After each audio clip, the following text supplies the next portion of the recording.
record. So, kakabit ko na. Ayan, kinabit ko, ano? So, sa router niyan, so, command show, IP, DHCP, ito yung mga command. Show natin. Ito na, gagamitin natin show. Show IP, DHCP binding. Okay, ito yung kanina. Diba? Yung tinanggal ko. So, hindi nabura. Nandun pa rin, diba? So, ano magiging next IP?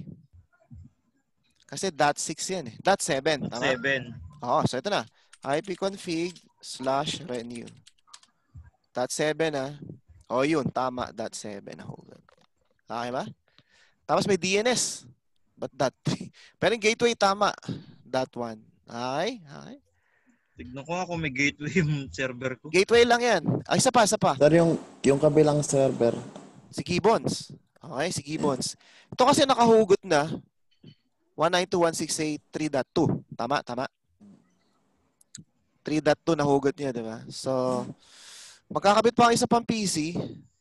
3.3 dapat, no? Pero pakita ko yung laman ng database. So, show IP, DHCP, binding. Teka, sandali. Ano yung tinap ko? Pero wala akong nakalagay na gateway sa server, pero may gateway yung PC. 10.1. Okay lang. Babato ng router yan. So, binato lang ng router naman yan.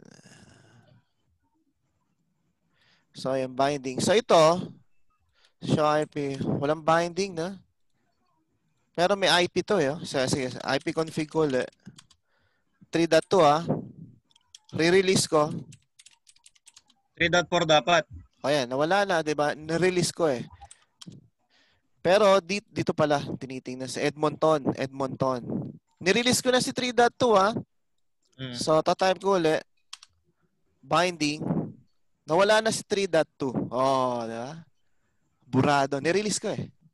Dito ako kay Edmonton tumitingin kasi siya yung DHCP server. Sapa. So, magre-renew ako. So, ano available? So, 192. Dapat 3.2 ulit. Na. Ayan, renew. O yun, sabi dito, conflict. 3.1. Okay, so from router, may conflict daw to. Ito yung kanina eh. Ayan, 3.2. So, tatype ko ulit, binding 3.2. Okay? Ayun 3.2. Pero bakit may conflict? Kasi kanina, sino ba yung 3.2? Siya din yun eh. Ayun siya din yun eh. Okay, na-guess niya? Sapa. Magdadagdag ako ng PC ito kay Gibbons. Sa pang PC. Ayan, nag-Dodora. Humihingi ng IP. Tingnan natin, ano binato? Bindings, wala pa kasi hindi pa nag-green. Renew. No? Or hindi pa nag-green. Tingnan natin wala pa nag-release. Okay? Tagal naman yun.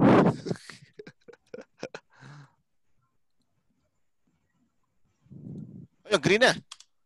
Wala pa rin kasi kailangan may type renew. ipconfig/ tama, papakita ko ipconfig lang 0, di ba? /renew. Kailangan renew mo. Yun, pasok. 3.3. Okay, so dito show IP binding 3.3. Ayun. Okay, so gumagana. Nagbabato ng 10, nagbabato ng 192. Okay. So tama yung code.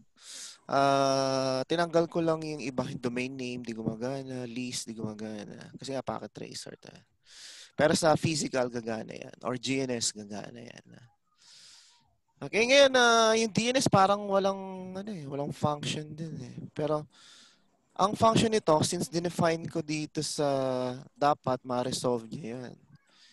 Diba ito yung DNS? Anong command mo dun, sir, sa binding? Edmonton. So, dapat pag pining ko Edmonton, ma-resolve. Kaso hindi, So, hindi gumagana DNS natin. Dapat bigyan ako ng IP. 10.6 lang pa rin sa akin, sir. Ano? 10.6 pa rin sa akin, yung computer. Computer mo. Type mo dito, binding. Show IP DHCP binding. Show IP DHCP binding. Edmonton.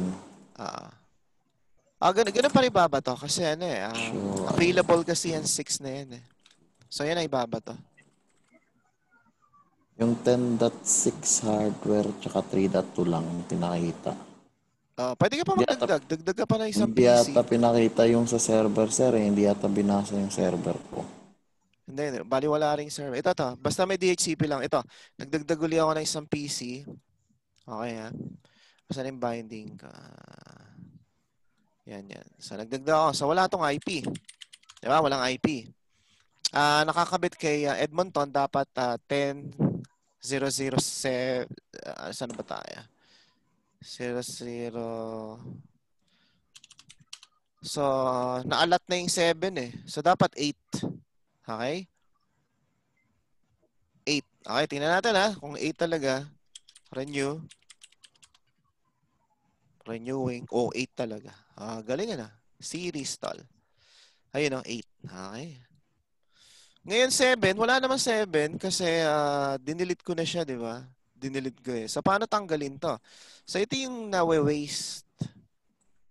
Kasi dalawa lang naman PC ko. Ito, tsaka ito lang. Eh. Ito, 7. Ay, ito pala 7. Ay, nag-renew tuloy ako. Yan pala 7. Ito naman, 8, no? So, yung 6. Ano na yan? Sa 6, walang allocation. Mapiping mo yan, sir, yung 6, hindi. Buburahin mo na yan. Kasi ayaw maalis eh. Wala na kasing 6. Dinilit ko na yan, di ba? So, para ma-free up ka, buburahin mo na yan. So, command dyan, clear IP DHCP conflict. Ay, hindi naman conflict yan eh. Teka, sandali. Hindi yan conflict eh. Kasi ito lang, limited kasi oh. Yan lang kasi available eh. Pero, pwede mong gawin ganito. 10. Sa real life na. Ito mag-error na. May ganyang command eh. Okay? Kung gusto mong i-clear yung specific IP, yan yung command doon. Ito yan eh. Ayan itong binding yan Clear IP DHCP binding. Let's say gusto mong burahin. Kasi wala na to, di ba? No? Clear IP. Kasi hindi gumagana sa packet tracer. Pero in real life, gagana yan. IP DHCP binding. Tama, hindi gagana. Hindi niya ma-recognize na.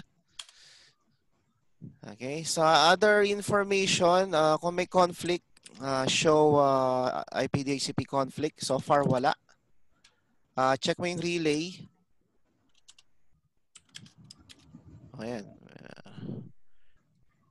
Relay. Wala akong relay. Sa kay Gibbons. Check natin kay Gibbons. May relay ka ba? Wala rin. No? Pero ang function ni Gibbon to relay to DHCP server. Okay, so ayan. Okay na. So ito tama to. 3.3. Ayan na, 3 na. Release ko. Release. Okay, 0. Check mo yung database. Na-release ba yung 3.3? Yun ang tanong.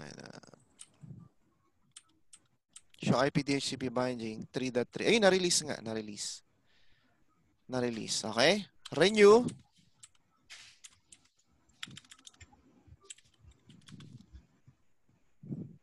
.3. Ayun. Na-assign. Binding. Ayun. 3.3. Okay? ipconfig/all. Ito yung MAC address. Ayan o. E3DA. Maliit na, hindi nyo nakita. Ayan ang MAC address niya. E3DA. Okay? So, working yan. Yung sinend kong code. Just use itong router na to. 2901. Ito ginamit ko. Okay? Sino nakagawa? Gumana. Gumana naman sa amin, sir. Gumana? Okay. Ayos na yan. May nakikita kayo sa screen? Meron, sir. Yes, Okay, si ano daw, walang makita. Dahil problema niya.